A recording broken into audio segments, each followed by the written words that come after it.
Let me throw something to Emma, because Emma, you are the head of music therapy at the Royal Melbourne Hospital. Tell us exactly what that means. What's a day-to-day job for you?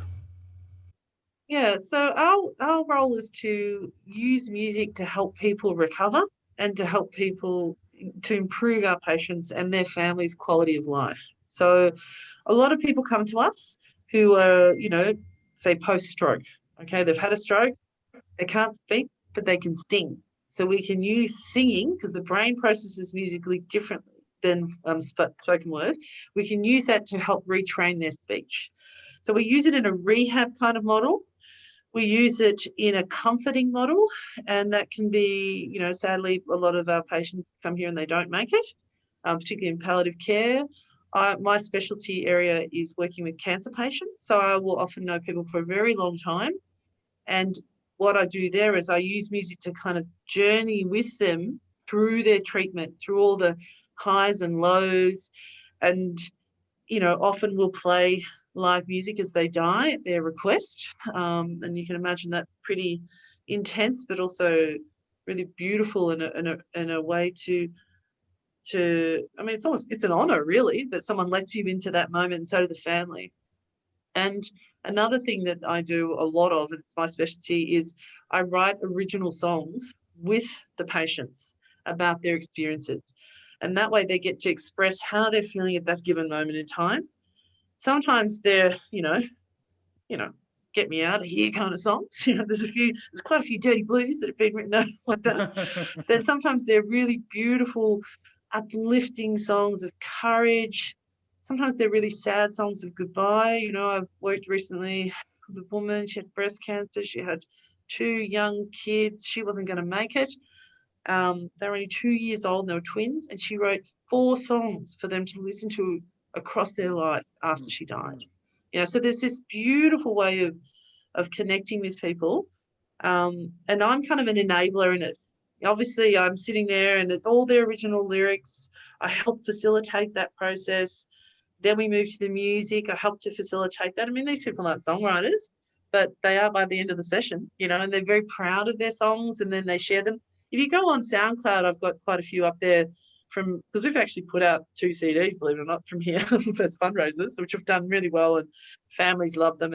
And the main thing with it is for them to be able to share it with their families and their loved ones, and also to give back meaning, because, you come into, I'm sure all of us are going to be in hospital or have a loved one in hospital.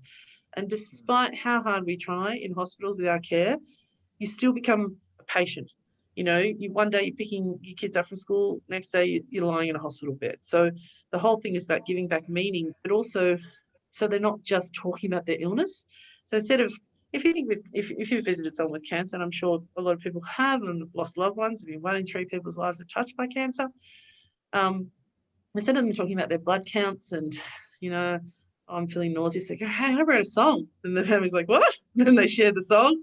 They either drag me in, we play it live, or, they've got a recording. So there's that side of it. Then we do this sort of general hospital music. I've got one of the biggest group of volunteers in all hospitals. I've got about 38. And interestingly enough, Carl, a lot of them are doctors. They're all medical students volunteer for me. It's kind of my evil plan to take over the earth. So that when I'm sick, I get really good care. They'll be singing to me. Yeah, so we have that as well. And that kind of changes the atmosphere. And that this year, Paul, has really come to the fore during the pandemic. We got more and more requests for please, because we've got all the protocols to sing correctly. We've got the mask, we wear, I've got a screen lying around here somewhere. We wear screens, we've got distancing, so we've got all that, so we can sing safely in the environment, near ventilation and all those sort of things. And that really just more and more requests for the staff, and that's kind of where Scrub Choir came from as well. Like, we need to do more for caring for the carer. Traditionally, I would have done that more with patients and their families. And then the staff always, always want to support them, but it became much bigger this year. And also we had to go like this, see how we are now. We were doing this at patients' bedside. So in ICU, if they had really bad COVID, we'd work with the nurse would get me in there. That's why I got the mic set up. Be playing away and we'd sing to the patient. We had this thing called Molly's Trolley. In fact, I'm sitting on Molly's Trolley right now, which basically, well, I'll tell Molly Melbourne about that, hey? So Molly's Trolley, I can show you a leaflet, but basically it's a trolley, like a metal trolley. Can you see? Oh, I'll send you a pic. And we wheeled it around. The nurses did with full PPE. So we didn't go on the full PPE wards because we would have had to burn our guitars afterwards, right? So because you can't wipe them down enough. Only Jimi Hendrix did that. No, I know, right? And so they'd wheel us around like this, and they'd take us into a COVID patient's room, and they say, "Would you like a song?"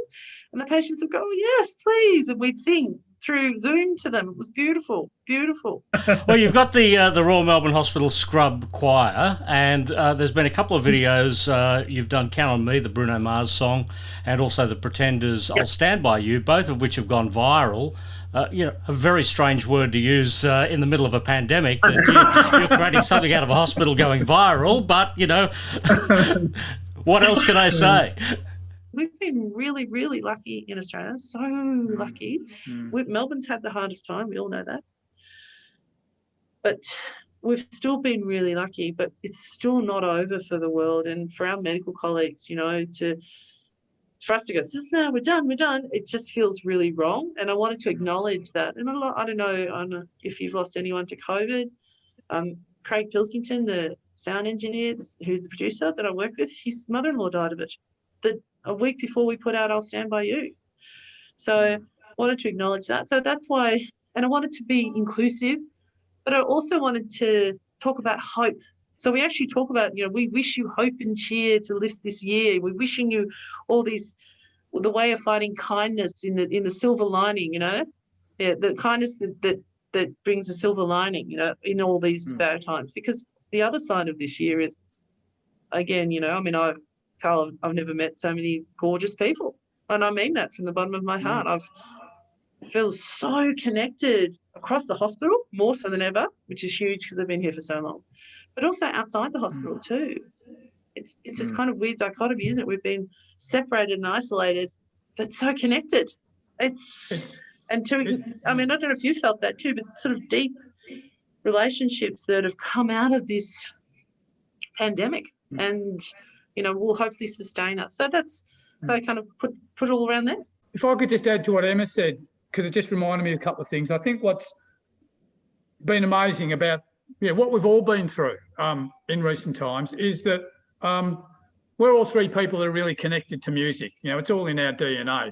And one of the reasons I think I've always been so connected with it, because I can't play any of it or write it, is that it is this amazing medium that has the ability to then connect so many different emotions and circumstances and contexts. And as Emma was just talking, if you think of the highs and lows and the good times and the bad times and all the different array of emotions and circumstances that COVID-19 has just brought to the surface more than ever, locally and globally, and this connection between frontline health workers and musicians and all the rest, there's no other medium, I think, than music that could actually provide the right pathways or the right canvas to bring all those things together. And I feel, when we were looking at doing these Highway of Hope stories, of which Emma's is obviously the first one, I just couldn't go past the fact that if you want to look at where music is doing amazing things in amazing ways, it's in this war, if we want to call it a war, which some people do. It's in this war that we're having with this virus, and I think that is still very much in play. And we are in a position where, on the one hand, we've got so many things to be grateful for and so many things to thank our frontline health workers for. And at the same time, we all know, and particularly Emma and her peers, that her peers in New York and in London and in LA, and they are going through the absolute worst time they could imagine. But we can connect with them, and at least music, I think, provides them and what the state that they're in that battle, and where we're at, it still connects us all. And I think it's just a fascinating example of something that to me has always been magical, but that's never been brought to the fore more so than in the last, I don't know, 9 to 12 months.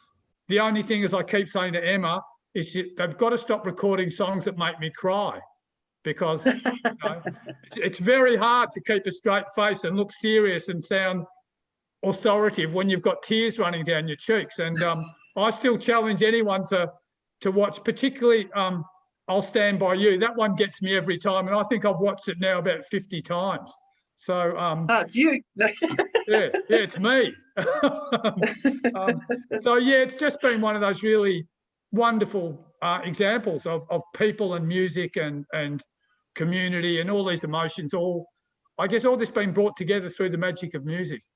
Paul and I go back longer than we'd like to admit, Emma, but I always remember as a young person making my way in the music industry, you'd have all these wild and crazy ideas, but there was no way logistically you could actually make them happen. And I was saying to someone the other day, you look back to a song like We Are the World and how they did it and how they did Live Aid and connecting concerts in 3 different continents. And we all just thought, wow, how unbelievable is that?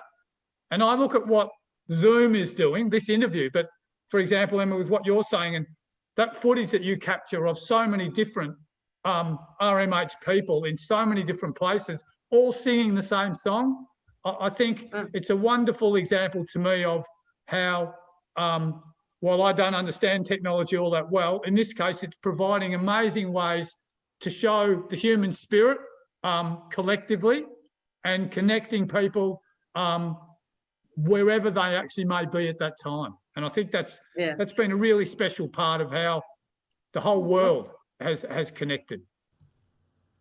Yes. So we can pop on to the Australian Music Vault site, Carl, to see more information on all of this. Absolutely. We've launched 2 stories initially under the banner of Highways of Hope. One is Emma's story, which is amazing. The other one, which is not directly connected, but I love the synergy. The other is about music in aged care. And we've got a guy, Lino Etia, who's a fantastic performer, who in his own way, I think in aged care residencies is doing, in many ways, similar to what Emma and her team are doing. It's taking the magic of music, in that case, to our senior citizens.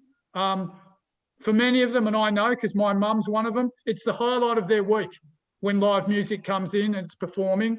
That's going to hopefully be coming back soon, all in the right PPA safe ways. But no, coming back to it, these are 2 stories on our website, and we just think they're wonderful stories, and they're showing the real positive side of how we've been challenged and how we've responded. And in the case of Emma and the Scrub Choir, I just think work done by people that we just are incredibly fortunate to have, and the courage shown by Emma and her peers every day during this pandemic, I find it extraordinarily noble, brave and courageous. And then to see how they have the time and the talent to perform music as well, it's a pretty special thing, and just a story I recommend to anyone to take the time to have a look at.